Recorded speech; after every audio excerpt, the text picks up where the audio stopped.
The C-130 Hercules touched down on the makeshift runway at Forward Operating Base Atlas with a bone-jarring thud that sent dust spiraling into the copper-colored Syrian sky.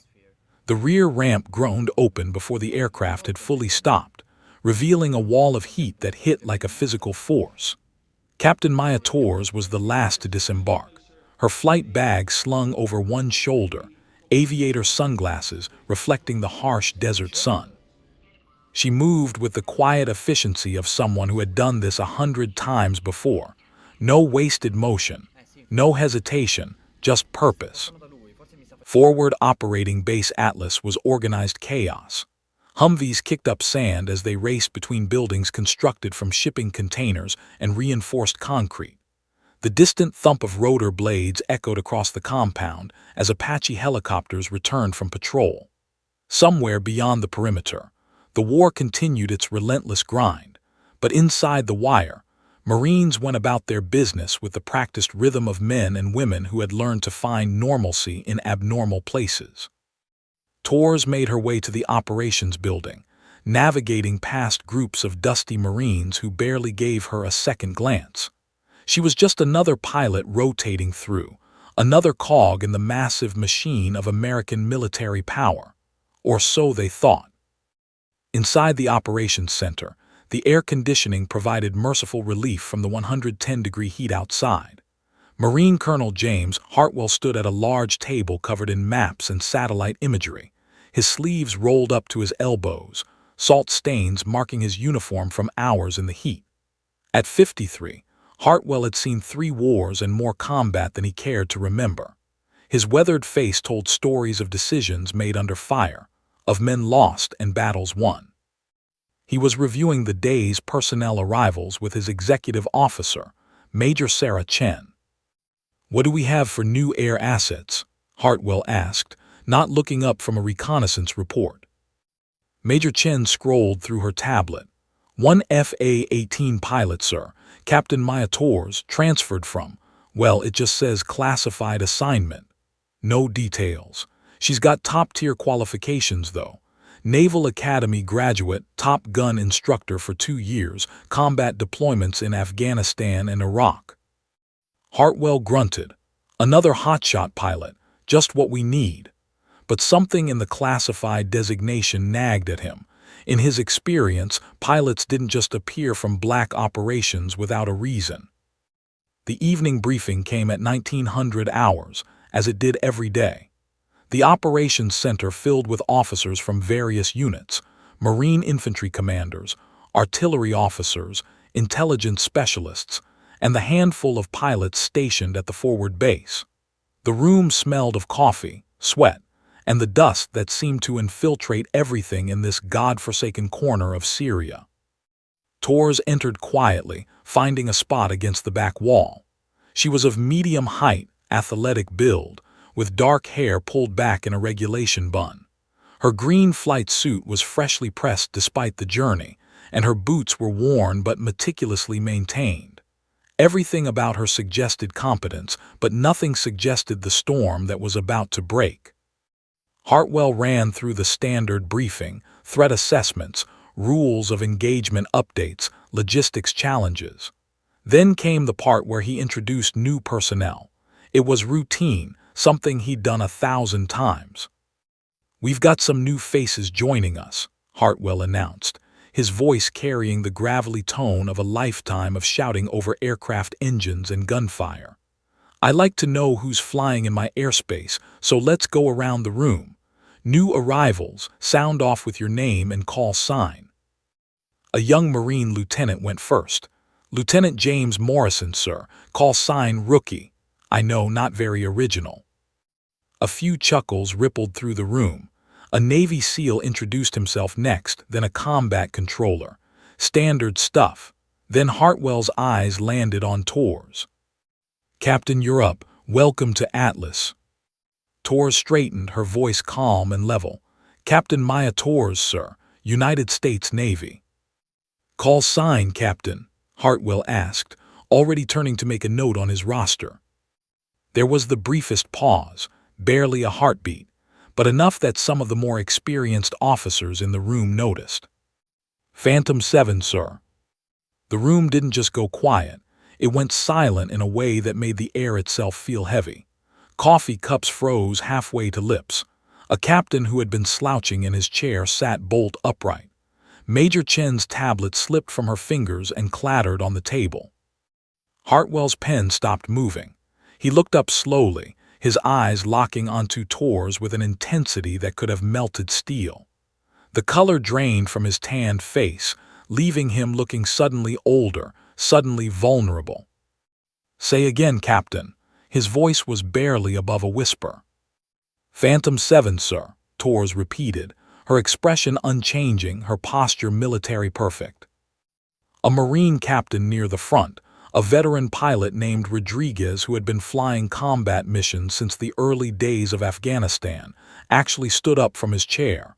"That's not possible," he said, his voice shaking. "Phantom 7 is. You can't be." "At ease, Captain Rodriguez," Hartwell said automatically, but his eyes never left Tor's. He had heard the stories. Every military aviator over a certain age had heard the stories. Phantom 7 was a legend, a ghost story told in ready rooms and officer clubs, spoken about in hushed tones over beers when old pilots gathered to remember the ones who didn't make it home. But legends weren't supposed to walk into your briefing room. Legends weren't supposed to stand at attention in a dusty operations center in Syria. And they certainly weren't supposed to be a quiet, composed woman who looked like she could have been anyone. Major Chen found her voice first. "Sir, should we? Is there a security protocol we need to follow?" She was thinking about the classified designation, about the implications of having someone from deep black operations suddenly appearing in their midst. Hartwell shook his head slightly, still processing. He had served for 30 years, had flown combat missions over Iraq in Desert Storm, had commanded squadrons and air groups. He thought he had seen everything the military could throw at him. He was wrong. We'll continue this briefing later," Hartwell said, his command voice returning but lacking its usual certainty. "Dismissed. Captain Torres, you'll bunk in officer quarters, Sector 3. Major Chen will show you the way. We'll talk tomorrow." As the room emptied, officers filed past Torres with expressions ranging from awe to disbelief to outright fear. Some couldn't help but stare. Others deliberately avoided eye contact, as if looking at her directly might somehow be dangerous. Rodriguez paused as he passed her. "Ma'am, I knew pilots who were there that night. They said you were the best thing they'd ever seen in the air. They also said you were dead." Torres met his eyes, and for just a moment something flickered in her expression. Pain, maybe, or the weight of memory. "Part of me is, Captain." As the room cleared, Hartwell remained at his table, staring at the roster where he had written her call sign.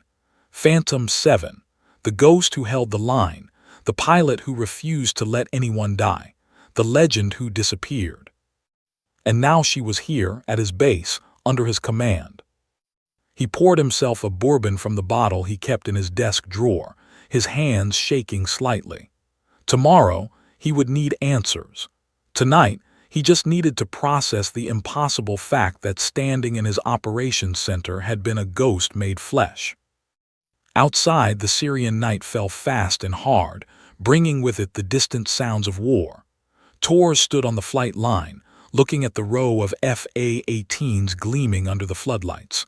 Somewhere out there in the darkness beyond the perimeter, people needed help. They always did. And Phantom 7 never left anyone behind. The news spread through forward operating base Atlas like wildfire through dry brush. By 2100 hours, every Marine, sailor, and airman on the base knew that Phantom 7 had arrived. In the enlisted mess hall, in officer quarters, on guard posts along the perimeter. Everywhere, the same conversations erupted with the intensity of people discovering that a myth had walked among them. Lieutenant Marcus Chen, a young FA-18 pilot fresh from his first combat deployment, sat in the junior officer's lounge nursing a warm Gatorade. He'd heard the name whispered after the briefing but had no idea what the fuss was about. Across from him, Captain David Rodriguez, call sign Havoc, was on his third bourbon, his hand still shaking slightly from the shock of the evening's revelation. "Okay, seriously, what's the big deal about this Phantom 7 thing?" Chen asked, his patience wearing thin. "Is it some classified mission, a code name? What am I missing?" Rodriguez looked at him with eyes that had seen too much. At 38, he was one of the oldest active fighter pilots still flying combat missions. His face was lined with premature age, the kind that comes not from years but from experiences that burn themselves into your soul. "Kid, you ever hear about the Operation Gothic Serpent?" Rodriguez asked quietly. Chen shook his head. "Should I have?" "It's not in any official records. Hell, most of it is still classified 6 levels above our clearance." Rodriguez poured another finger of bourbon, his hand steadier now. "But pilots talk, especially when they've had a few drinks and the memories get too heavy to carry alone." He leaned forward, his voice dropping to barely above a whisper despite the empty room. 5 years ago, September 2021, somewhere over the Mediterranean.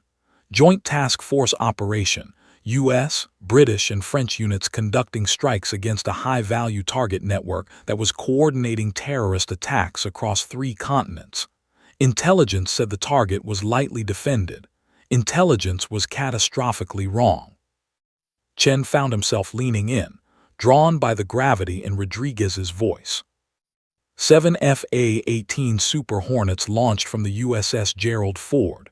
7 of the best pilots the Navy had, Top Gun instructors, combat veterans, people with thousands of hours and dozens of combat missions between them. The package was supposed to hit 3 targets, suppress air defenses, and be home in time for late chow. Rodriguez's eyes went distant, seeing something Chen couldn't. 4 minutes into hostile airspace, they flew into an ambush that had been planned for months. The enemy knew they were coming, had Russian advisors, top-tier SAM systems, the works. It was a killbox designed specifically for American stealth fighters. The first 2 birds went down before anyone knew they were being painted by radar. Just gone. Missile hits so perfect the pilots didn't even have time to eject. Chen felt his stomach tighten. He'd heard stories of missions gone wrong, but something about Rodriguez's tone made this different. Birds 3, 4, and 5 tried to scatter, execute evasive maneuvers. Didn't matter. The SAM operators knew every trick in the book because they'd been trained by people who wrote the book. 3 more aircraft down in 90 seconds. Bird 6, that was Major Tom Harrison, best pilot I ever knew, managed to eject. His chute deployed at 8,000 feet, right in the middle of enemy territory, with hostile forces converging on his position. Rodriguez's voice cracked. He was calling for help on his survival radio, giving his coordinates, trying to sound calm, but you could hear the fear. He knew he was dead. "What about the 7th pilot?" Chen asked, already knowing the answer but needing to hear it. That was Captain Maya Torres. Call sign hadn't been assigned yet. She was so new to the squadron they'd been calling her newbie. She'd graduated Top Gun 3 months earlier. This was her first operational deployment, first real combat mission. Rodriguez laughed, a bitter sound. 27 years old, and she was watching her entire squadron die in real time. He stood, packing now, the memory driving him to movement. Every protocol said she should have run, should have punched out, gone supersonic, and gotten the hell out of that death trap. The mission was blown. The target was clearly a setup, and staying meant dying. Command was screaming at her to abort, to save herself and the aircraft. "But she didn't," Chen said softly. "No, she didn't." Rodriguez's voice filled with something between awe and sorrow. She keyed her radio and said 6 words, "I'm not leaving them behind."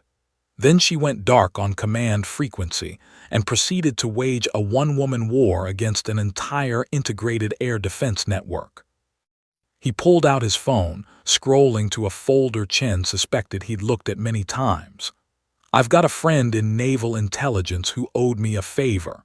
He showed me the satellite imagery, classified as hell, could get us both court-martialed just for me having it.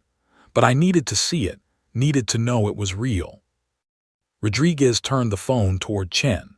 The images showed thermal signatures, aircraft tracks, and explosion markers overlaid on terrain maps. She used terrain masking that flight instructors would call impossible, flying 100 feet off the deck through mountain valleys at 600 knots. She deliberately exposed herself to draw SAM fire, then mapped every launch position. Once she had them located, she went hunting. His finger traced the lines on the screen. 12 SAM sites. She destroyed every single one, but she didn't stop there.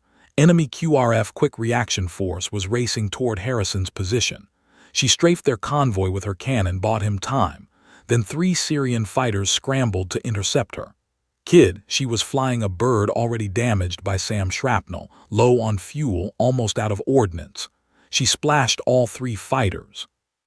Chen stared at the screen, trying to comprehend the impossible geometry of the flight paths. How long did she hold out? 41 minutes, Rodriguez said. 41 minutes of continuous combat against impossible odds. She coordinated the rescue operation, talked Harrison and the other 3 ejected pilots through survival procedures, marked enemy positions, destroyed targets, evaded missiles, and fought off fighters, all while flying an aircraft that should have fallen out of the sky. When the rescue birds finally arrived, Marine CH-53s with Cobra escorts, she was down to fumes and emergency power. She shepherded them in, provided overwatch while they extracted all 4 downed pilots, then barely made it back to the carrier. When she landed, her FA-18 had over 200 holes in it. Maintenance said it was unflyable. She'd flown it for 41 minutes of combat. Rodriguez sat back down heavily. The debrief lasted 3 days. Every intelligence agency you've never heard of was there. The mission was classified beyond top secret. The pilots she saved were quietly awarded medals in closed ceremonies and tours. What happened to her? Chen asked.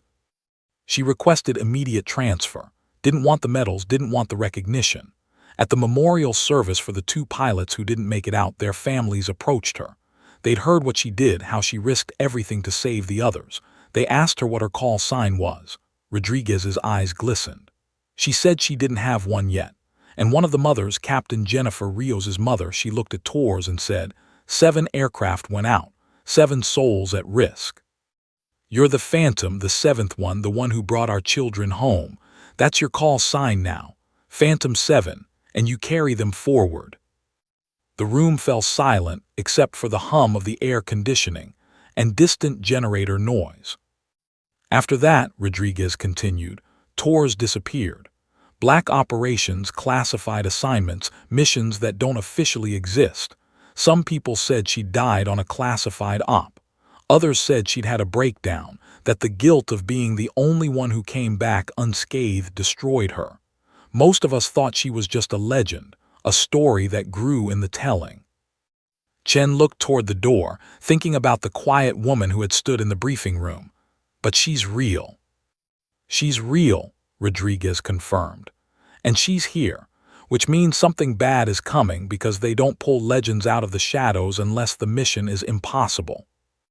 Outside, the Syrian night deepened.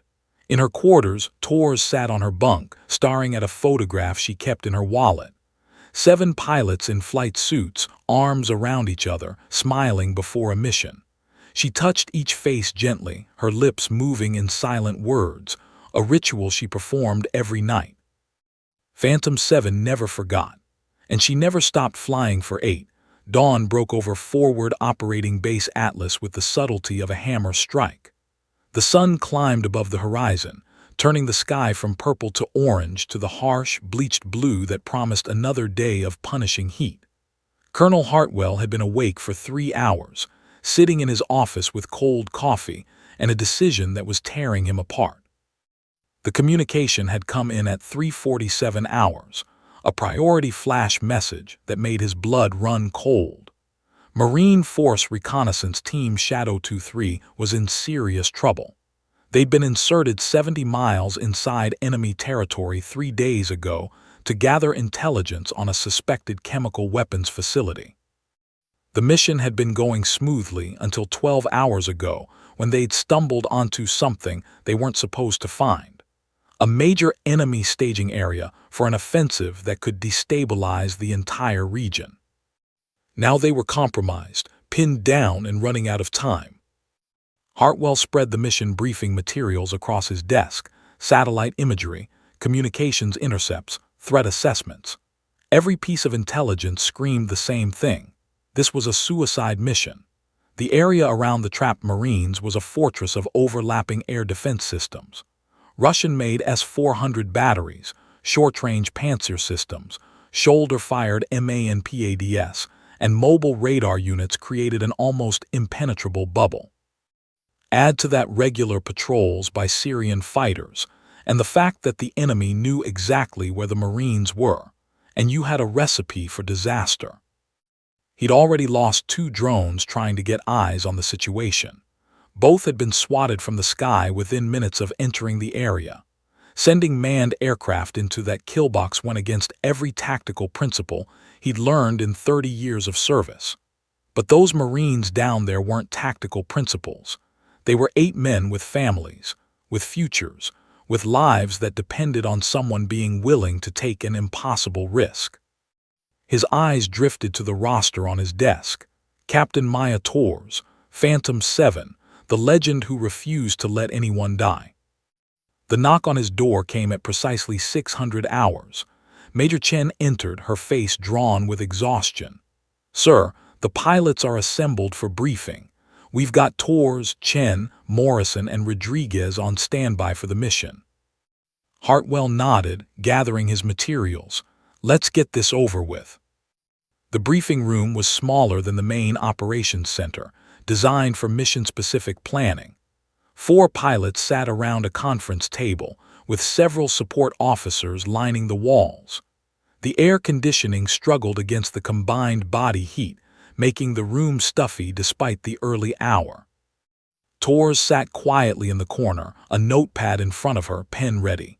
She'd been there for 20 minutes, reviewing the preliminary data Major Chen had provided. Her face showed nothing.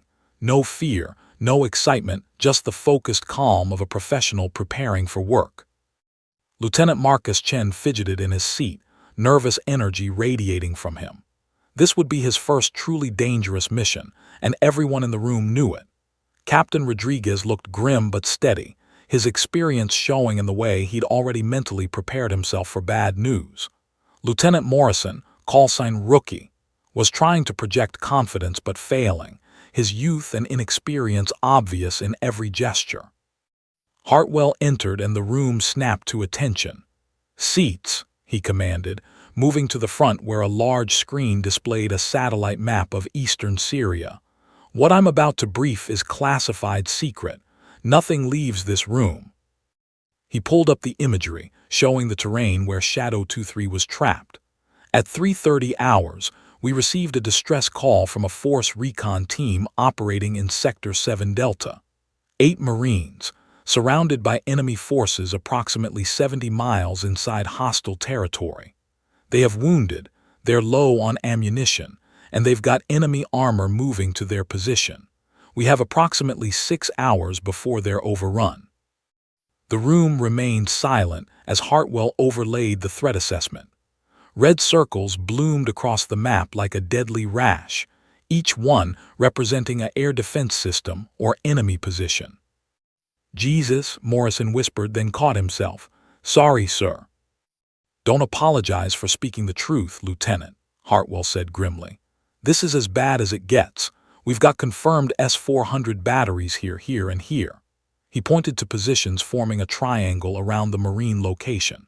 Panzer short-range systems filling the gaps, multiple MANPADS teams. Syrian fighters on quick reaction alert at an airbase 30 miles north. The enemy knows our people are there, and they're bringing everything they have to bear. Rodriguez leaned forward, studying the map with a professional eye. "Sir, what's the ceiling for effective operation? If we go high, we're sitting ducks for the S-400s. If we go low, we're in range of everything else." "There is no safe ceiling, Captain," Hartwell admitted. "This is a no-win scenario from a tactical standpoint, which is why I'm only asking for volunteers. Nobody has to take this mission." Lieutenant Chen Marcus, not Major Sarah, raised his hand tentatively. Sir, what about standoff weapons? Can't we hit them from outside the air defense envelope? Not precise enough. Torres spoke for the first time, her voice cutting through the tension with quiet authority. The Marines are too close to enemy positions. Standoff weapons have a circular error probability that could endanger friendlies. This requires close air support, danger-close precision strikes. She looked directly at Hartwell. It requires someone to go in. Morrison let out a nervous laugh. With all due respect, that's suicide. One aircraft against that kind of integrated air defense. The pilot would be dead before they got within weapons range. Not necessarily, Torres said calmly, making notes on her pad. SAM systems have limitations. The S-400 has a minimum engagement altitude of about 30 feet and struggles with fast-moving targets in terrain. The Pantsir has a blind spot in the radar coverage during system repositioning. And the fighters, they're predictable. Syrian pilots are well-trained, but they follow doctrine rigidly. Rodriguez stared at her. You're talking about flying nap of the earth through a mountain valley at max speed, threading the needle between SAM sites, timing your approach to exploit system limitations that last maybe 30 seconds, and doing it all while enemy fighters are hunting you. Ma'am, that's not a mission. That's a death wish. Torres met his eyes. It's a mission if you understand the systems, if you've done it before, and if you're willing to accept the risk. She turned to Hartwell. Sir, I volunteer, I'll take it. The hell you will. Rodriguez started to object, but Hartwell raised a hand. Captain Rodriguez, stand down. Hartwell's eyes locked onto Torres. He saw something in her expression, something beyond the calm professionalism. He saw purpose. He saw a woman who had made peace with risk a long time ago. He also saw the weight she carried, the ghosts of those she'd saved and those she couldn't. Ma'am, Morrison spoke up, his voice cracking slightly. No disrespect to the legend and all, but this seems like exactly the kind of mission where legends die. Maybe we should wait for a better tactical situation, or... Those Marines don't have time for a better tactical situation, Torres interrupted, her voice still calm but with an edge of steel. They have 6 hours, maybe less, and every minute we spend discussing the impossibility of the mission is a minute they don't have. Hartwell felt the weight of command crushing down on him. He had a legend sitting in front of him, volunteering for a mission that would almost certainly kill her. The smart play was to say no, to find another option, to sacrifice the 8 Marines to save the legendary pilot. That's what the book would say. But Hartwell hadn't survived 3 wars by following the book when the book was wrong. Captain Torres will lead the mission, he announced, the words feeling like stones in his mouth. Lieutenant Chen, you'll fly as wingman. Captain Rodriguez, you're on standby for search and rescue if things go sideways. Morrison, you'll coordinate with the combat air patrol to keep Syrian fighters off our birds. He pulled up a detailed tactical map. Torres, you'll have a narrow approach window. The terrain here offers some masking from the northern S-400 battery. You'll need to fly below 100 feet through this valley, then pop up for weapons release on the enemy positions surrounding our Marines. Chen, you'll stay high and outside the SAM envelope, ready to suppress any radar systems that light up. Marcus Chen's face had gone pale. Sir, I'm not sure I can. You can stay outside and provide support, Lieutenant, Hartwell said firmly. Captain Torres will handle the close-in work. Torres was already studying the tactical approach, her mind clearly running calculations. Time on target. The extraction bird, a Marine CH-53, will be in position in 5 hours. You'll need to clear the landing zone and suppress enemy forces for at least 10 minutes to allow extraction. Understood. Torres made more notes, her hand steady. Hartwell looked around the room at the faces of his pilots. Morrison looked relieved he wasn't going. Chen looked terrified but determined. Rodriguez looked like he wanted to argue but knew it would be pointless. and Torres looked like she was preparing for just another day at the office. "This mission launches at 1100 hours, Hartwell said. "That gives you 4 hours to prep, brief, and make peace with whatever you need to make peace with." Dismissed. As the room cleared, Hartwell caught Tor's arm gently. "Captain, a word." She turned, waiting. "You don't have to do this," he said quietly. "I know your record, I know what you've done, but you've already given enough, more than enough. Nobody would think less of you if you—" "Sir," Torres interrupted gently, "with respect, 8 Marines are going to die if someone doesn't help them, and I'm the person most likely to succeed. This isn't about glory or proving anything. It's about math. The mission requires someone with specific skills and experience. I have those skills. It also requires someone willing to die," Hartwell said bluntly. Torres smiled, and for the first time since arriving, genuine emotion showed on her face, sad, resigned, but strangely peaceful. "Colonel, I made my peace with dying 5 years ago. Every mission since then has been borrowed time.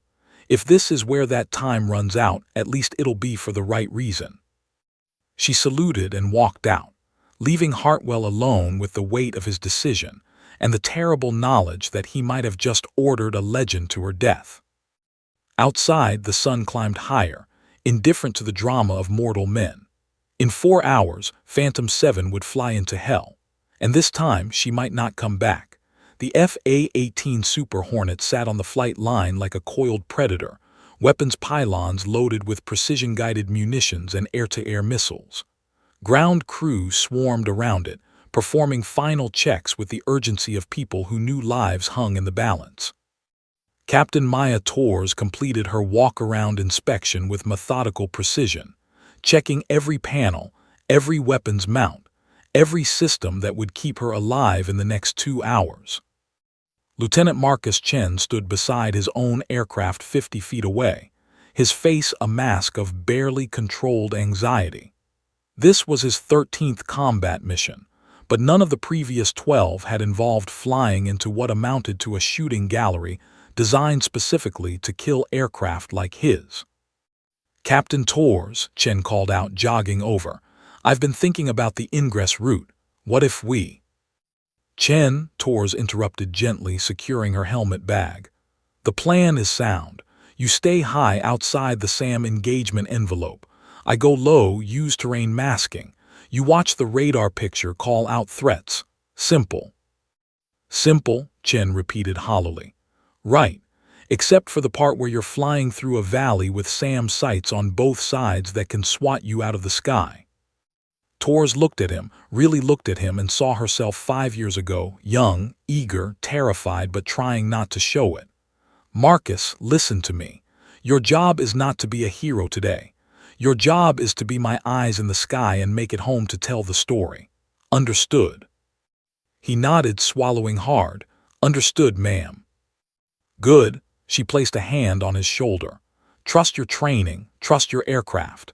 And if things go sideways, you bug out immediately. No heroics. Those Marines need someone to come back and send help if I can't complete the mission." At precisely 1100 hours, both FA-18s roared down the runway and clawed their way into the crystalline blue sky. In the operations center, Colonel Hartwell stood before a bank of monitors showing real-time data feeds from satellites, drones, and the aircraft themselves. Major Sarah Chen coordinated the combat air patrol, search and rescue assets, and communication links. Every person in the room understood they were watching something that would either become another legendary chapter in Phantom 7's story, or a tragedy that would haunt them forever. "Phantom 7, Phantom 8, you are cleared hot," the air controller announced. "Godspeed." Tor's voice came back cool and professional. "Phantom 7 copies, commencing ingress." The 2 aircraft screamed eastward, eating up miles of desert terrain. At 30,000 feet, Marcus Chen could see the entire theater of operations spread below him like a lethal board game. His radar warning receiver remained relatively quiet. Up here, he was outside the effective range of most of the air defense systems.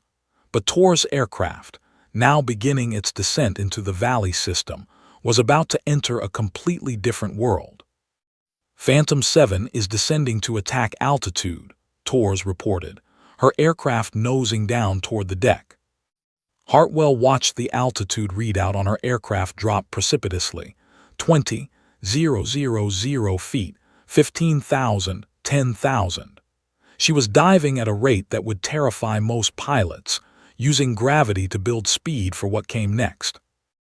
At 2,000 feet above ground level, Tors pulled level and streaked into the valley system at 580 knots. The world compressed into a blur of rock faces and shadows. She flew with the instincts of someone who had done this before, reading the terrain, using every fold in the ground to mask her approach. Her radar warning receiver started chirping, multiple search radars painting her, trying to get a lock. Phantom 8, I'm holding multiple search radars, Chen reported from above. No lock yet. Copy, Tors replied, her voice steady despite pulling G-forces that would gray out less experienced pilots. She jinked left, following a canyon branch that cut deeper into enemy territory. In the operations center, a junior officer stared at the feed in disbelief. Sir, her altitude is reading 87 feet AGL. That can't be right. It's right, Rodriguez said quietly, standing behind the officer. He'd insisted on being present, watching the legend work one more time. She's terrain masking, flying low enough that ground-based radar can't get a clean lock through the terrain clutter. Suddenly, Chen's voice crackled with urgency. Phantom 7, multiple threats lighting up. I'm counting 6. No, 8 SAM radars going active. They know you're coming. Tor's response was immediate and calm. Expected, Phantom 8, stay high and clear. What happened next would be analyzed in classified briefings for years to come. Tors deliberately increased altitude, rising from the protective valley floor to 500 feet, making herself visible to the air defense network. It was the aviation equivalent of standing up in a firefight. Insane, suicidal, and exactly what she intended. Missile launch, Chen screamed. Phantom 7, you're spiked. SAM inbound from your 3 o'clock. Tors yanked her aircraft into a 9G turn, dumping chaff and flares. The missile, a Russian-made 9M96, streaked past her canopy close enough that she could see the Arabic markings on its fuselage. But she didn't run. Instead, she steadied her aircraft, locked onto the radar emissions from the SAM site that had fired, and pickled a HARM anti-radiation missile. The missile leaped off her wing pylon and rode the radar emissions like a bloodhound following a scent. 8 seconds later, the SAM site vanished in a fireball visible on satellite imagery. One down, Tors reported calmly. Chen marked that position. SAM site destroyed, grid reference 38T FE7734. Holy shit, someone breathed in the operations center.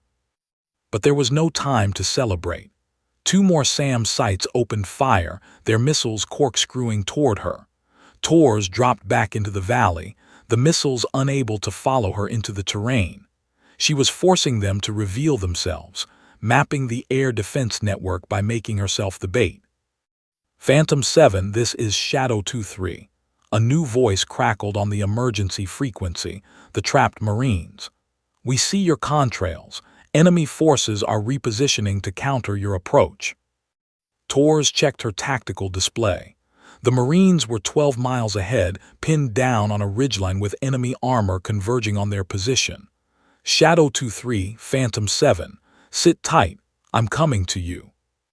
Ma'am, we've got wounded.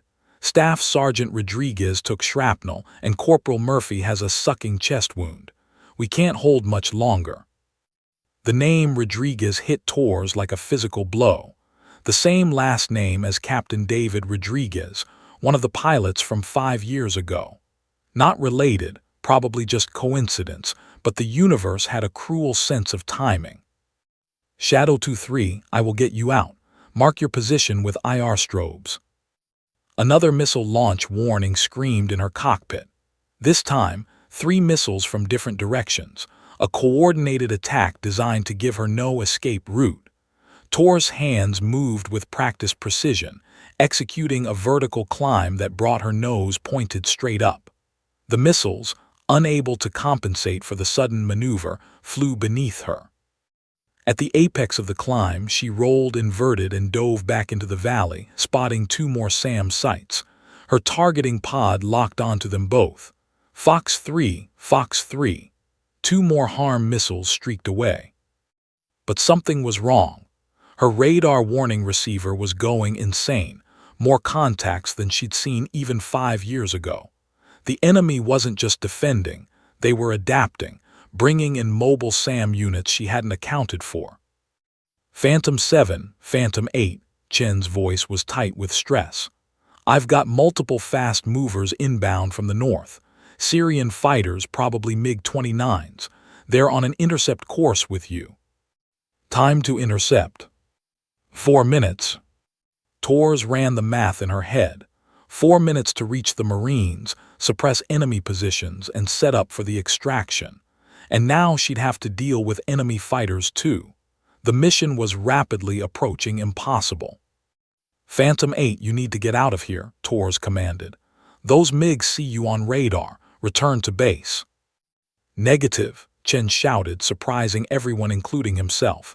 I'm not leaving you alone. It was exactly what Tors would have said 5 years ago, and exactly what she didn't want to hear now. Chen, that's an order. A missile slammed into Chen's aircraft without warning, a long-range shot from an S-400 battery that had been silent, waiting for the perfect opportunity.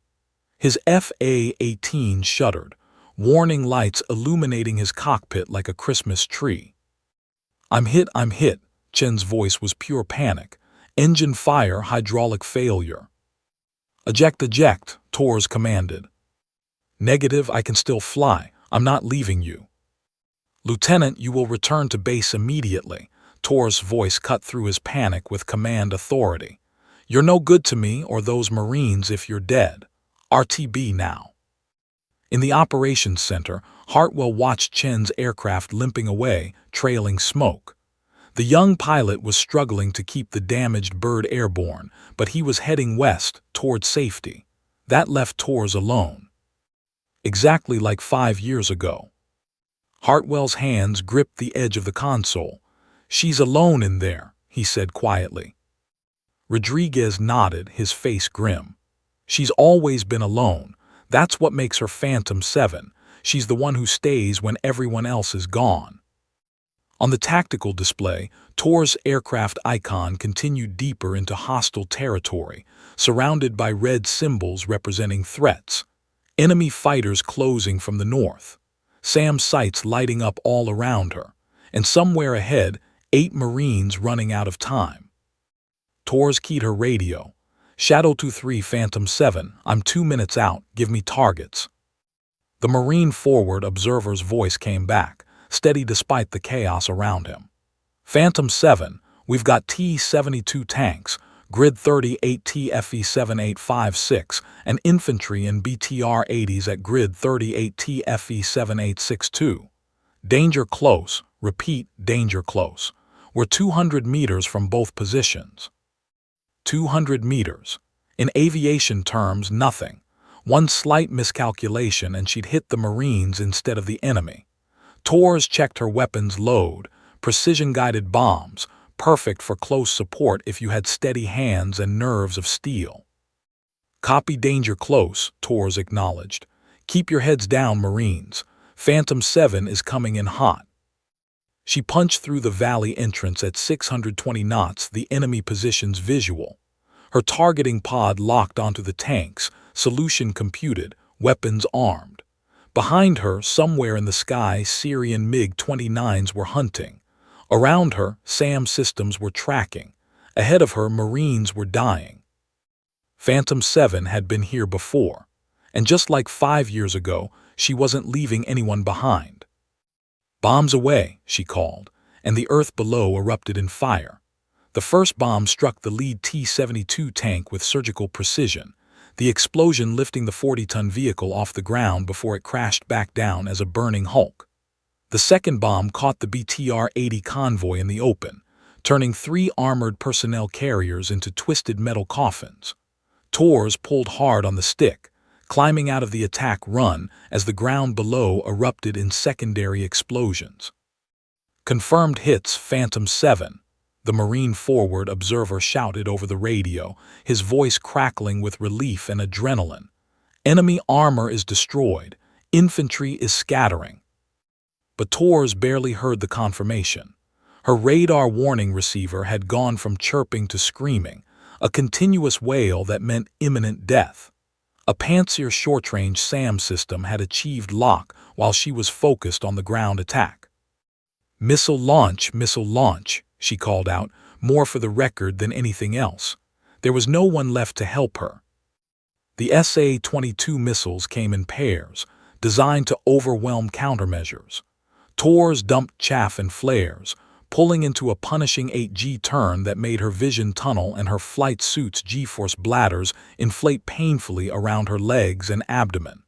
The first missile bought the chaff deception and detonated harmlessly. The second didn't. The explosion wasn't a direct hit. Those were invariably fatal. Instead, the missile's proximity fuse detonated 30 feet from her aircraft, sending thousands of tungsten fragments into her starboard side at supersonic velocity.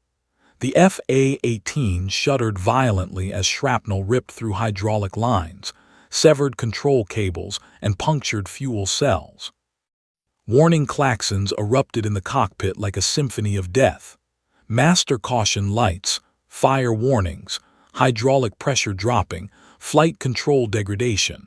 The aircraft was telling her in every way possible that it was dying.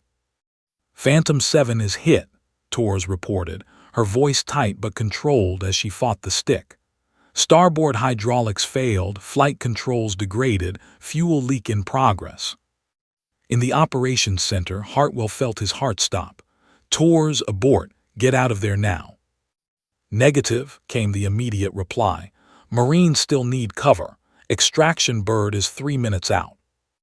Captain, your aircraft is critically damaged, Hartwell shouted into the microphone.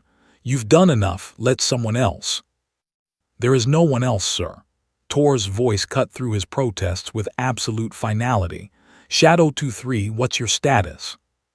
The Marine forward observer came back on, and Tors could hear the chatter of automatic weapons fire in the background. Phantom 7, enemy infantry is regrouping for another assault. We've got maybe 5 minutes before they overrun our position. We need continued air support. Tors checked her weapons inventory through the damaged systems. 2 missiles left, cannon ammunition at 60%, and an aircraft that was hemorrhaging hydraulic fluid and fuel. The manual reversion flight control system was engaged now, meaning she was essentially flying a severely wounded bird through muscle memory and willpower alone. Her mind flashed back unbidden to another mission, another cockpit, 5 years ago. She'd been watching her squadron die around her, listening to their voices on the radio, some professional to the end, others screaming, one simply going silent mid-sentence when his aircraft exploded. She remembered Major Tom Harrison's voice, steady despite the fear, calling out his coordinates after ejecting, trying to joke about the Syrian hospitality while enemy forces closed in on his position.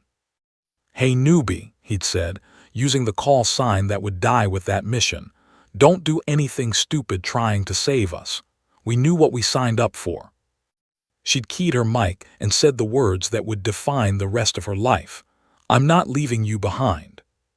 4 pilots had lived because she'd refused to accept the impossible.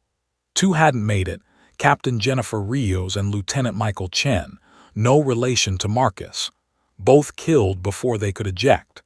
She could still see their faces from the pre-mission briefing, young and confident, believing in the invincibility of American air power. They'd been wrong, and she'd carried that weight every single day since. Shadow 2-3, I've got you covered, Tors said now, her voice carrying the same absolute conviction it had 5 years ago. Give me targets. The Syrian MiG-29s appeared on her threat display, 3 of them, vectoring in from the north at high speed. Professional pilots, flying in proper formation, using their radar to coordinate the intercept. Under normal circumstances, Torres would have been confident in her ability to handle them. But these weren't normal circumstances. Her aircraft was crippled, her defensive systems were compromised, and she was already deep in enemy territory with no support.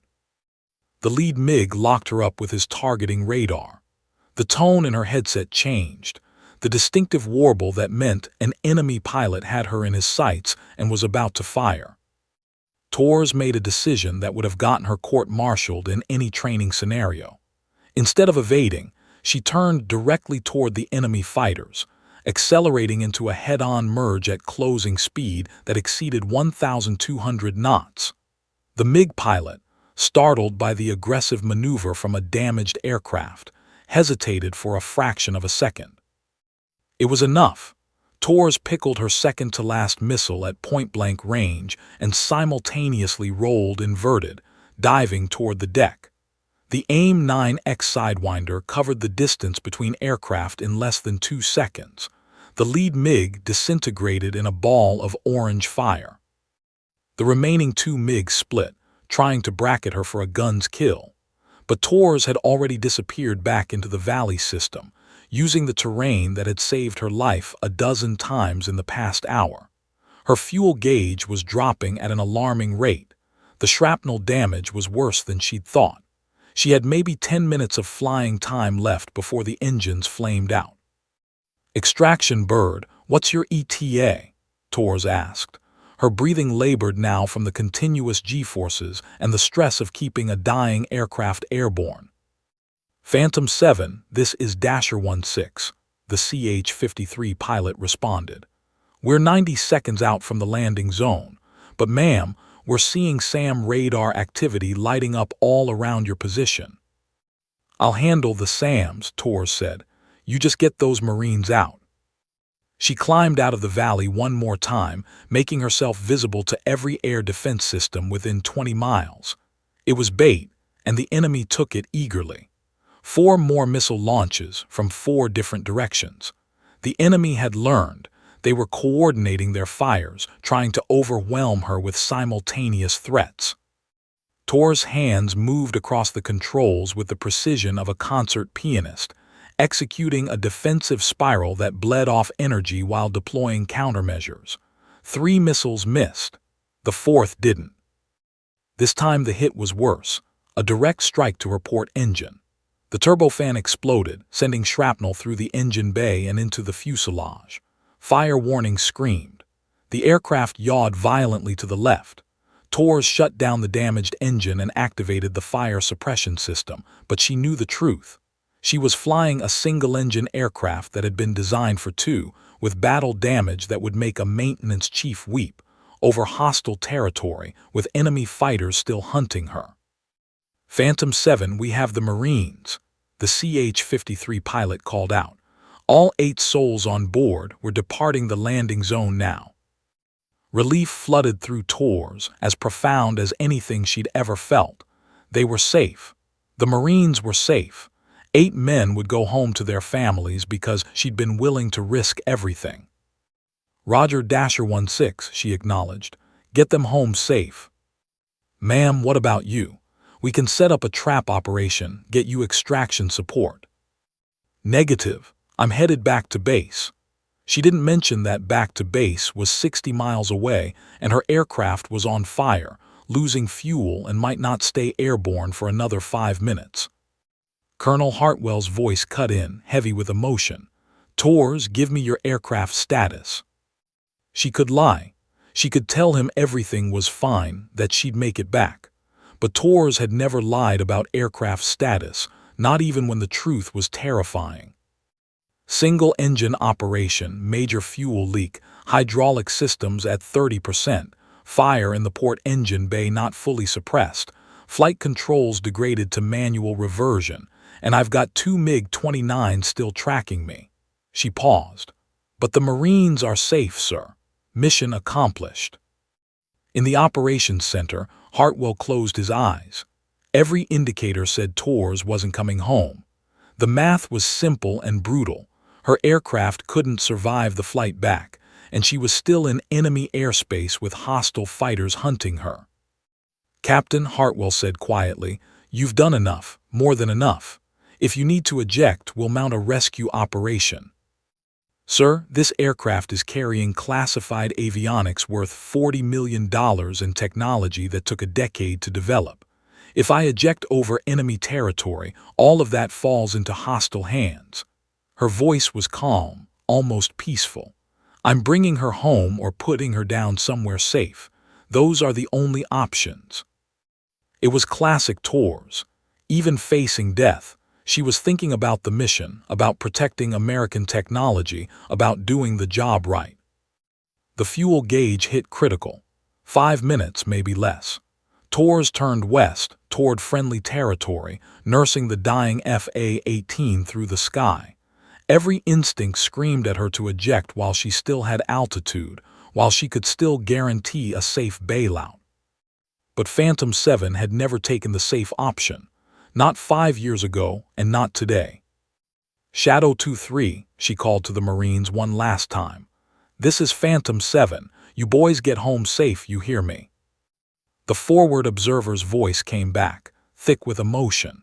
"Ma'am, Staff Sergeant Rodriguez wants you to know, his older brother was Captain David Rodriguez. He was one of the pilots you saved 5 years ago. Said to tell you thank you from our whole family." Tors felt tears sting her eyes for the first time in years. The universe wasn't cruel after all. It was giving her a gift, the knowledge that the sacrifice 5 years ago had rippled forward, that the pilot she'd saved had lived to have a family, to have a younger brother who became a Marine. "You tell your brother," Tors said softly, "that it was my honor, and you stay safe out there, Rodriguez, that's an order." The remaining fuel gauge hit 0. The single working engine began to sputter. Phantom 7 was going down. The only question was where, and whether she'd survive the landing. But 8 Marines were safe. And sometimes that was enough. The engine sputtered once, twice, then steadied into a rough idle that wouldn't last. Tors checked her position, 42 miles from friendly territory, descending through 8,000 feet with one engine barely running and 2 enemy fighters closing fast.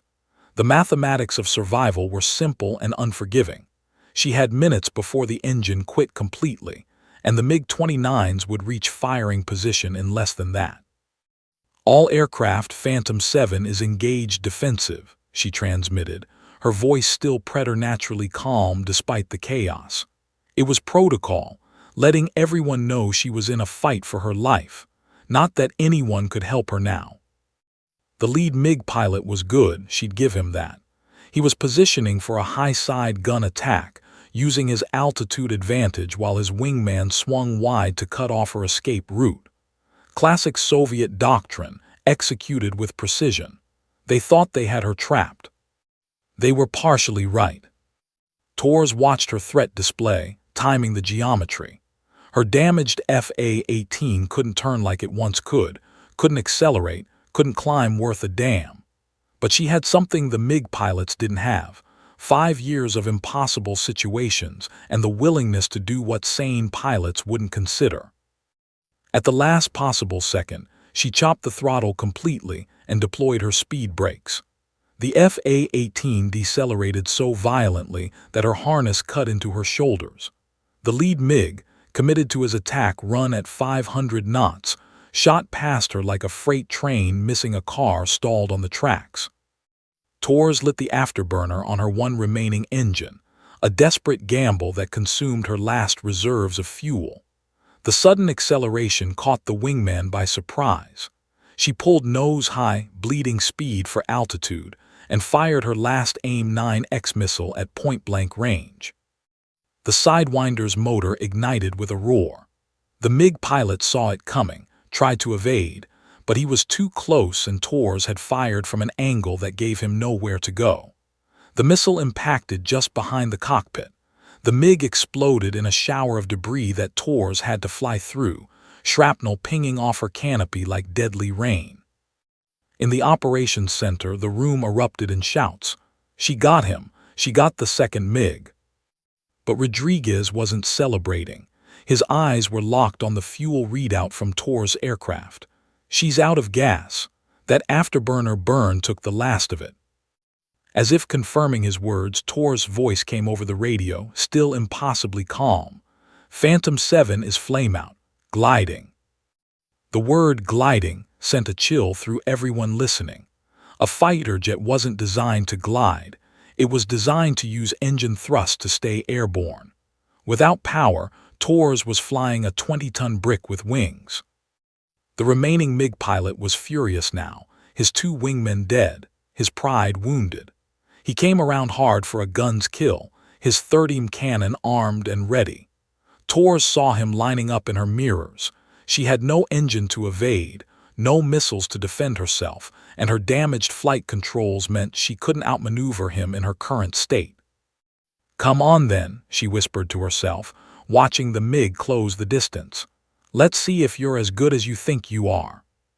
She waited until the last possible second, until she could practically see the Syrian pilot's face through the canopy, then executed a maneuver that defied everything in the tactical manual. She pulled the stick into her lap and simultaneously rolled, entering a flat spin that sent her aircraft tumbling through the sky like a falling leaf. The MiG pilot, expecting her to try to dive away or turn, had committed to a firing solution that suddenly had no target. His cannon shells tore through empty air where Tor's had been a heartbeat before. By the time he recovered and repositioned, Tor's had used the spin to reverse course, pointing back toward the Syrian fighter. The 2 aircraft passed canopy to canopy at a combined speed exceeding 800 knots, so close that Tor's could see the enemy pilot's eyes widen in shock. She had no weapons left, no engine, and was in a barely controlled spin. But the psychological effect was devastating.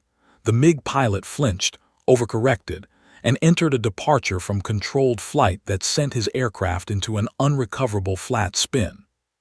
Tor's watched in her mirrors as the Syrian pilot ejected, his parachute blossoming as his MiG tumbled toward the earth. "3 for 3, she muttered, then returned her attention to the critical problem of not dying in the next 5 minutes. She'd recovered from the spin but had lost precious altitude in the process. Now at 4,000 feet and descending at 1,200 feet per minute, she scanned the horizon for options. Ahead, maybe 30 miles out, she could see the shimmer of friendly territory. But 30 miles might as well have been 300. She'd impact the ground long before reaching safety.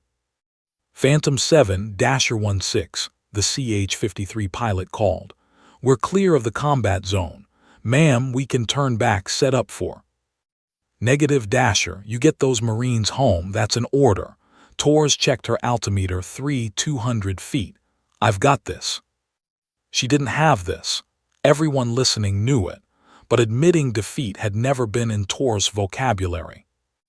Hartwell's voice cut through, heavy with the weight of command and something else, genuine fear for someone he barely knew but deeply respected. "Captain Torres, I'm looking at your position. There's a coalition airstrip 23 miles southwest of your location. It's rough, barely maintained, but it's got a runway." Torres pulled up the navigation data, 23 miles. She ran the calculations in her head, altitude, glide ratio, wind conditions. The math was close, brutally close. She'd have one chance at the approach, no engine for a go-around, no margin for error. "I see it, sir, making my approach."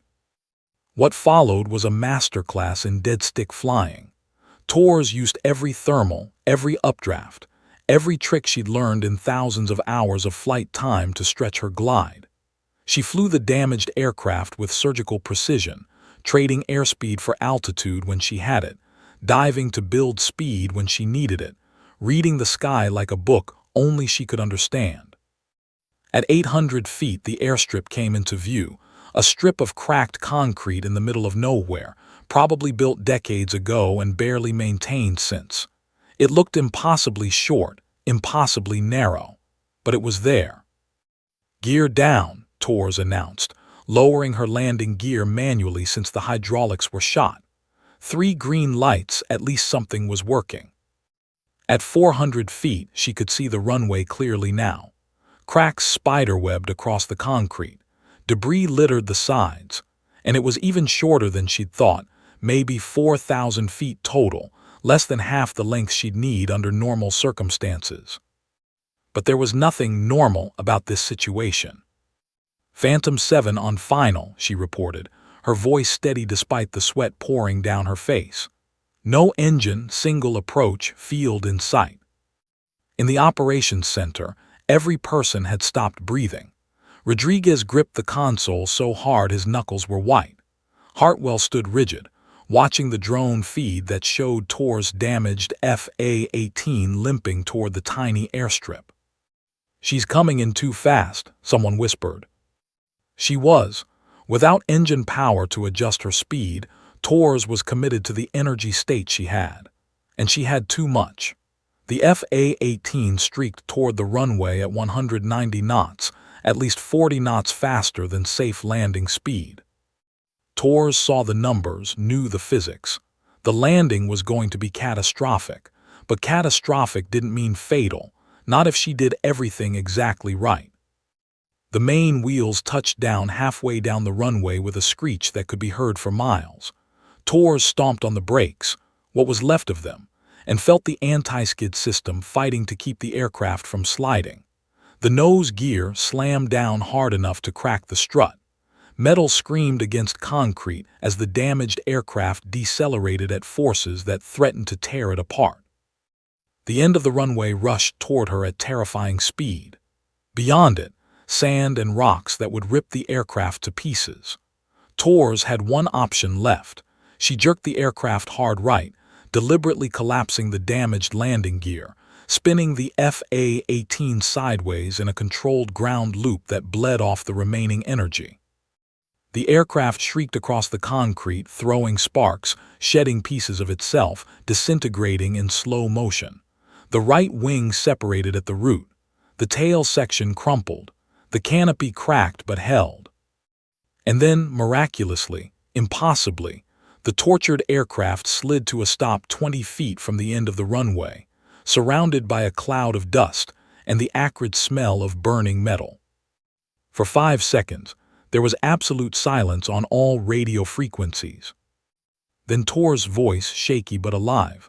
"Phantom 7 is down. Aircraft destroyed, pilot safe." The operations center erupted in cheers, grown men crying, officers hugging each other in relief and disbelief. Hartwell sagged against the console, a prayer of thanks on his lips. Rodriguez just stared at the drone feed showing the smoking wreckage, shaking his head in wonder. "She did it again," he whispered. "That crazy, magnificent woman did it again." Tor's popped the canopy and climbed out onto what was left of her aircraft's wing, her legs shaking with adrenaline crash. She was bleeding from a cut over her eyebrow, bruised from the impacts, and pretty sure she'd cracked at least one rib. But she was alive. More importantly, 8 Marines were safe. Mission accomplished. She sat down on the wreckage, ensuring the classified equipment was secured even as pain radiated through her body, and waited for the rescue bird that was already en route. Above her, the Syrian sky was impossibly blue, indifferent to the drama that had just played out beneath it. Phantom 7 had flown into hell and come back. Again. The first thing Maya Torres did after climbing out of the wreckage wasn't check her injuries or call for help. She pulled herself across the crumpled wing section and began methodically destroying the classified avionics systems that hadn't already been damaged beyond recognition.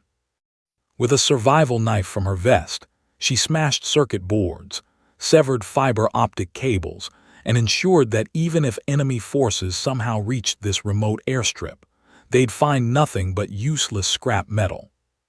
Her hands were shaking now, not from fear but from the adrenaline crash that came after 2 hours of sustained combat flying.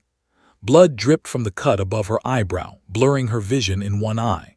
Her ribs screamed with every breath, suggesting fractures. Her left shoulder felt wrong, possibly dislocated from the impact. But her hands kept working, methodical and precise, until she was satisfied that American technology was secure.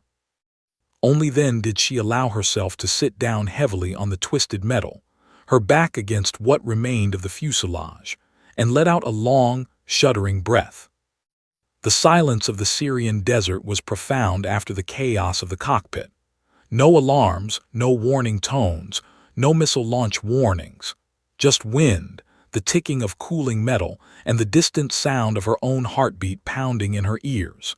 She tilted her head back against the wreckage and closed her eyes. 8 Marines were safe. Staff Sergeant Rodriguez, brother of the pilot she'd saved 5 years ago, was heading home to his family. Lieutenant Chen had made it back despite his damaged aircraft. The mission was complete. So why did she feel so empty? The sound of rotor blades brought her back to the present. Torres opened her eyes to see a U-60 Black Hawk helicopter settling onto the far end of the airstrip, rotors kicking up a dust storm. She tried to stand, made it halfway up, and fell back down with a gasp as her ribs protested violently. "Stay down, ma'am." A Navy corpsman was suddenly there, having sprinted across the runway. He was young, maybe 22, with the kind of earnest face that made Torres feel ancient despite being only 32. "Don't try to move. Let me check you out first." "I'm fine," Torres said automatically, then grimaced as the corpsman gently probed her ribs. "Okay, maybe not fine, but functional." "Ma'am, you just survived a crash landing that should have killed you. You're bleeding, you've got at least 3 broken ribs, and I'm pretty sure your shoulder is dislocated." He pulled out medical supplies, his hands steady and professional.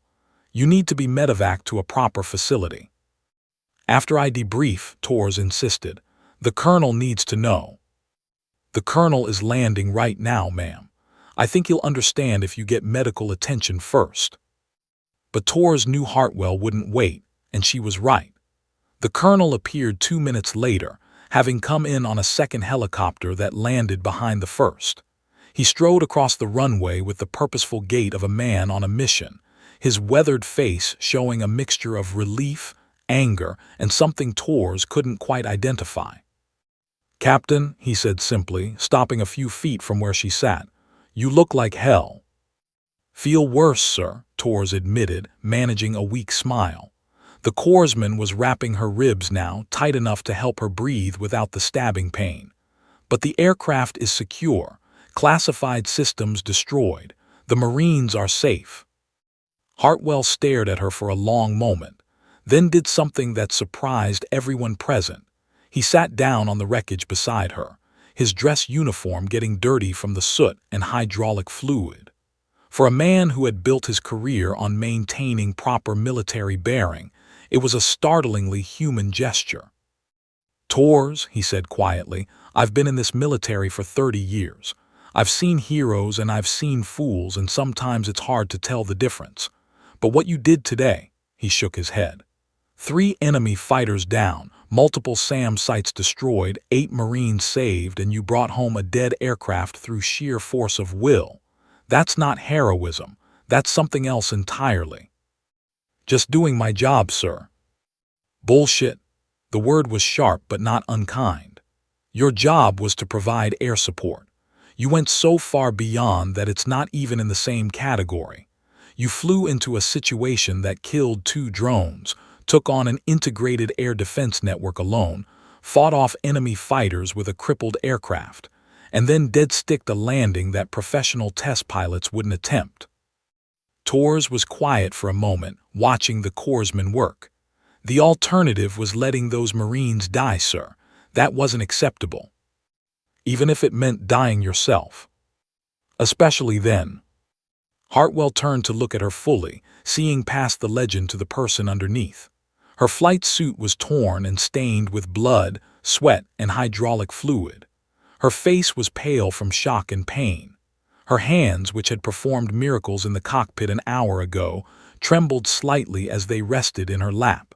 She looked vulnerable, human, and utterly exhausted. And yet there was something in her eyes, a quiet resolve, a bone-deep determination that went beyond duty or training. It was the look of someone who had made a fundamental choice about who they were and what they stood for, and had paid the price for that choice over and over again. "Why do you do this to yourself?" Hartwell asked, his voice soft enough that only Tors could hear. "You've proven everything there is to prove. You've earned the right to walk away, to take an instructor position, to let someone else take the impossible missions. Why do you keep volunteering for the ones that might kill you?" Tors was silent for a long moment, staring out at the desert landscape. When she spoke, her voice was barely above a whisper. "Because 5 years ago, 6 pilots died and I lived.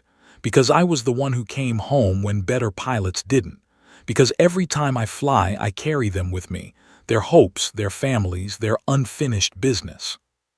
She turned to meet Hartwell's eyes. "Those Marines today.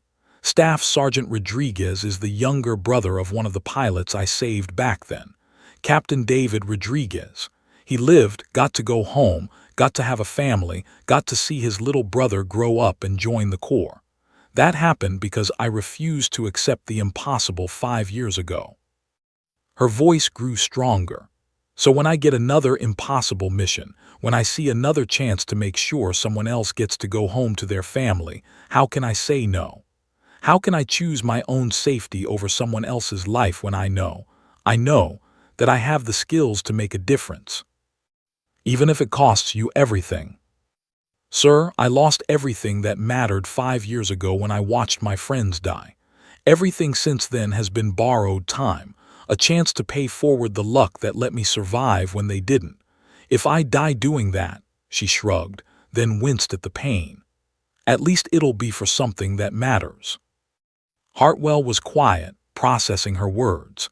He'd commanded thousands of men and women over his career, had seen courage in all its forms. But this was different. This wasn't the hot courage of a moment's decision. It was the cold courage of someone who had made peace with death and chosen to live anyway, to keep fighting anyway, to keep saving people anyway. "You know what I see when I look at you, Captain," he said finally. "I don't see Phantom 7, the legend. I don't see the pilot who pulled off impossible missions. I see a warrior who carries the weight of the dead and still finds the strength to protect the living. That's rare. That's precious. And it's exactly what makes you so valuable and so dangerous to yourself." The corpsman finished his work and stepped back. "Sir, she really needs proper medical care. That shoulder needs to be set, and I want x-rays of those ribs." Hartwell nodded but didn't stand yet. "Captain, I'm ordering you to take medical leave. Real leave, not the kind where you disappear into another black op after a week. You're going to recover, you're going to process what happened today, and you're going to remember that you're human." "Sir." "That's an order, Tors. You saved 8 lives today. Now I'm going to save yours by making sure you take care of yourself for once." He stood, offering her his hand. "Can you stand?"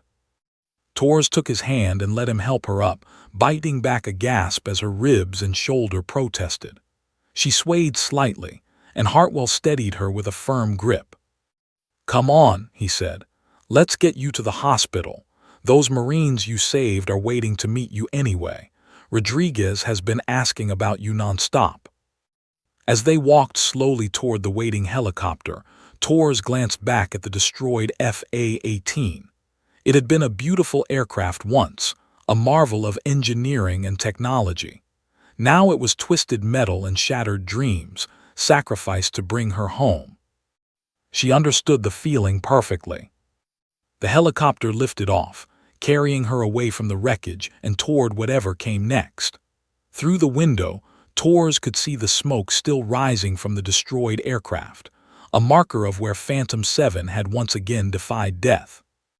But as the morphine the corpsman had given her began to take effect, dulling the pain and the edges of consciousness, Tors found herself thinking not about the mission she'd completed or the aircraft she'd lost.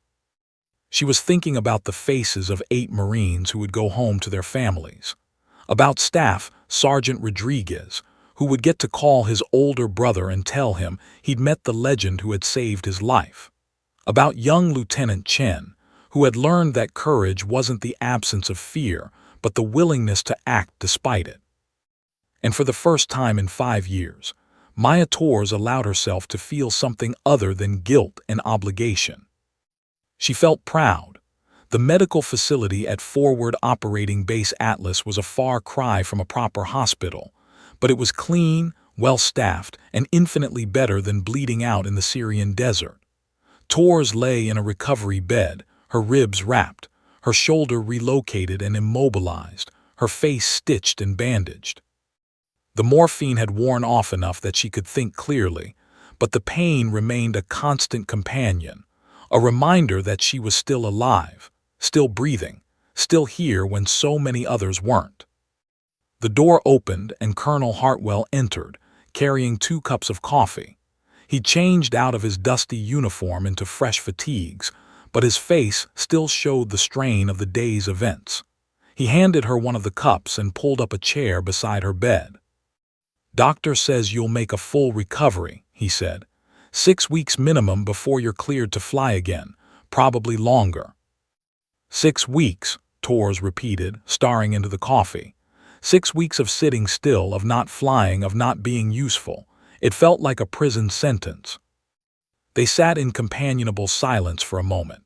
Outside, the base continued its rhythm, helicopters coming and going, vehicles moving supplies, the endless machinery of war grinding forward. But in this small room, there was peace. "Those Marines you saved are asking to see you," Hartwell said finally. "Staff Sergeant Rodriguez especially. He's been camped outside the medical facility for 3 hours. Torres felt a knot form in her throat. "I don't know if I can face them, sir." "Why not? You're a hero to them. You risked everything to bring them home." "That's exactly why." Torres set down the coffee cup, her hand shaking slightly. "Sir, can I tell you something? Something I've never told anyone outside of official debriefings." Hartwell leaned forward. "Of course." Torres took a deep breath, organizing thoughts she'd kept buried for 5 years. "After the mission where I lost my squadron, after I somehow managed to bring 4 pilots home while 2 died, I was a wreck. The Navy wanted to give me medals, wanted to make me the poster child for American air power. But all I could think about was Captain Jennifer Rios and Lieutenant Michael Chen, the 2 who didn't make it." Her voice cracked slightly. "Jennifer was planning her wedding. She'd shown me pictures of the dress she'd picked out. Michael had a 3-year-old daughter who called him every night before bed, and they died while I lived, even though I wasn't better than them, wasn't smarter or more skilled. I just got lucky." Hartwell stayed quiet, letting her continue. "The Navy held a memorial service at Naval Air Station Oceana. Private ceremony, mostly family and squadron members. I didn't want to go, couldn't face those families knowing their loved ones died while I survived, but my commander ordered me to attend." Torres closed her eyes, seeing it all again. Jennifer's mother was there, this tiny woman with her daughter's eyes. Michael's wife held their little girl, who kept asking when Daddy was coming home. A tear slipped down Torres' cheek. "After the service, both families approached me. They'd been briefed on what happened, knew that I'd fought for 41 minutes to save everyone I could. I expected anger, resentment, questions about why I lived when their family members didn't. But that's not what happened," Hartwell guessed quietly. "No, sir. Jennifer's mother took my hands and thanked me. Thanked me for trying, for saving the others, for not giving up. Michael's wife told me that the other pilots who survived had explained everything, how I'd refused to run, how I'd put myself in impossible danger to give them a chance." Torres' voice broke completely. "And then they asked me a question that changed everything." She looked at Hartwell with red-rimmed eyes. "They asked, 'What's your call sign?' I told them I didn't have one yet, that I'd been too new to the squadron to earn one before the mission. And Jennifer's mother, her name was Maria, she looked at me with such intensity and said, 7 aircraft went out, 7 souls at risk. You're the Phantom, the 7th one, the one who wouldn't let our children die alone. That's your call sign now, Phantom 7. Torres wiped her eyes with her unbandaged hand. "Then Michael's wife Sarah," she added, "and you carry them forward. Every time you fly, you carry Jennifer and Michael with you. You make sure their sacrifice meant something. You save the people they can't save anymore." The room was absolutely silent, except for the hum of medical equipment. "So you see, sir," Torres continued, her voice steadier now, "Phantom 7 isn't a call sign I chose. It's not about ego or glory or becoming a legend. It's a promise I made to two families who lost everything. It's a memorial to friends who deserved to come home but didn't. Every mission I fly, I'm flying for 8 people, myself and the 7 from that day." Understanding dawned on Hartwell's face. "That's why you disappeared after the mission. Not because you couldn't handle being called a hero, but because I couldn't handle being celebrated while Jennifer and Michael were buried," Torres finished. "The Navy wanted to put me on recruiting posters. They wanted to use the story to inspire others. But how could I stand there accepting praise when 2 families were planning funerals?" "So you requested transfer to Black Operations," Hartwell said, "where you could continue the mission without the publicity." "Where I could honor the promise without the spotlight," Torres confirmed. "For 5 years, I've taken the missions no one else would take. The impossible ones, the dangerous ones, the ones with terrible odds. Because somewhere there's always someone who needs help, someone who deserves to make it home, someone whose family shouldn't have to receive a flag and a letter." She met Hartwell's eyes. "That's why I couldn't abort today's mission, sir. Why I couldn't leave those Marines behind. Because I made a promise to Maria and Sarah that their loved one's sacrifice would mean something, that I would use every skill, every ounce of training, every bit of luck I have to make sure other families don't experience what they did." Hartwell was quiet for a long moment, processing everything. "Torres, you've kept that promise 10 times over, 100 times over. At some point, you have to forgive yourself for surviving." "Have I though, sir?" Torres asked softly. "Kept the promise, because Jennifer and Michael are still gone. No amount of missions will bring them back.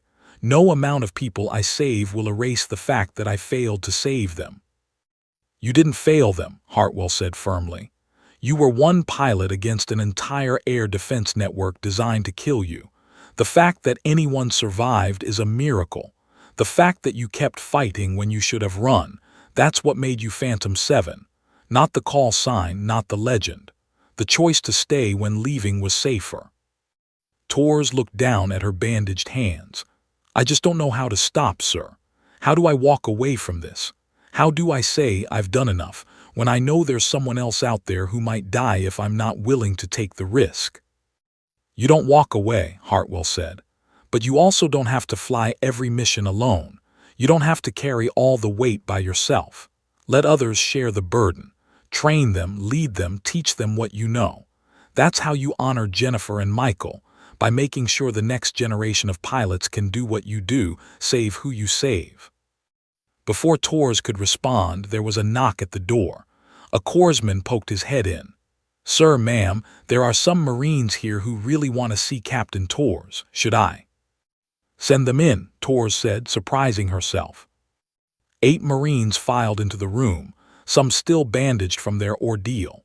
Staff Sergeant Rodriguez led them, his arm in a sling but his bearing straight and proud. They formed up at the foot of her bed and came to attention with synchronized precision. "Captain Torres," Rodriguez said, his voice thick with emotion, "on behalf of Marine Force Reconnaissance Team Shadow 23, we want to say thank you. You saved our lives today, ma'am. Every single one of us should be dead, but you wouldn't let that happen." Torres felt tears threatening again. "You don't need to thank me, Staff Sergeant. I was just doing your job," Rodriguez interrupted gently. "No, ma'am, with respect, what you did was so far beyond the job that there aren't words for it. You flew into hell for us. You fought off fighters and missiles with a dying aircraft. You brought us home when no one else could." He reached into his pocket and pulled out a challenge coin, the kind Marines gave to honor exceptional service. "Ma'am, this belonged to my brother, Captain David Rodriguez. He carried it on every mission after you saved his life 5 years ago. He wanted me to have it when I joined the Corps, to remind me what real courage looks like." Rodriguez stepped forward and placed the coin in her hand. "He'd want you to have it now." Because you're the reason he lived long enough to see me grow up, to teach me what it means to be a Marine, to be there for our family. Tors looked down at the coin through blurred vision. It was worn smooth from years of handling, a tangible reminder that the lives she'd saved had gone on to live, to love, to matter. Your brother was a good pilot, she managed to say, one of the best. He said the same about you, ma'am, said you were the angel who refused to let him die. Rodriguez stood tall. You gave my family 5 more years with him before cancer took him last year. 5 years of memories, of laughter, of life. We'll never forget that gift. The other Marines stepped forward one by one, each shaking her hand, each expressing gratitude that made Tor's heart ache with the weight of it all.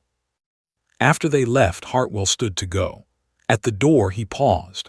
Tors, I understand now why you can't stop, why you'll always take the impossible missions. But promise me something, promise you'll remember that you matter too, that your life has value beyond what you can do for others. Tors looked at the challenge coin in her hand, then at the colonel. I'll try, sir. That's all I can promise. Hartwell nodded. That's enough. Get some rest, Captain. When you're healed, we'll talk about your next assignment. Will there be impossible missions involved? A ghost of a smile crossed his weathered face.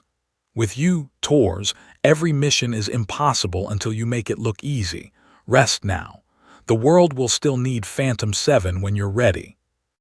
After he left, Tors lay back in the bed, exhausted but unable to sleep. She thought about Maria and Sarah, about the promise she'd made. She thought about the 8 Marines who would go home to their families. She thought about Captain David Rodriguez, who had lived 5 more years because one pilot refused to leave him behind. And she thought about the next mission, the next impossible situation, the next chance to honor the call sign that had become both her burden and her purpose. Phantom 7 would rest. She would heal. And then she would fly again, carrying the weight of the dead and the hope of the living, refusing to let anyone face the darkness alone. Some call signs were earned through skill, some through luck, but Phantom 7 had been forged in sacrifice, baptized in loss, and carried forward by an unbreakable promise. 7 aircraft had gone out that night 5 years ago, 7 souls at risk. One had become a phantom, a legend, a promise kept. And she would keep flying until the promise was fulfilled, or until she finally joined the friends she'd been unable to save. Either way, Phantom 7 would never leave anyone behind. The end. Fatto? Con calma si mangia. Kazuhira Miller. Non so chi sia. Stream del telefono mentre sei sull'aereo, non credo proprio. Certo che mi vedi, dopo quando riparto ti avverto. Vai, vai, vai! Oh, ieri stavo lavorando. No, no, ma non ti sto dicendo che... non ti sto dicendo che non devi lavorare, eh? A parte che la tua priorità dovrei essere io, a differenza degli altri che dico sempre che la stream non è una priorità, per te lo dovrei essere. Subito dopo di lei, che lei è meravigliosa. Ehm, Non lo dico ovviamente per fare il cascamorto o per provare a rubarti quella meravigliosa, stupenda ragazza che ti ritrovi tu e quel figlio di puttana di Para. Non sto cercando di rubare una delle vostre fidanzate, assolutamente, ragazzi. Contento definitivo.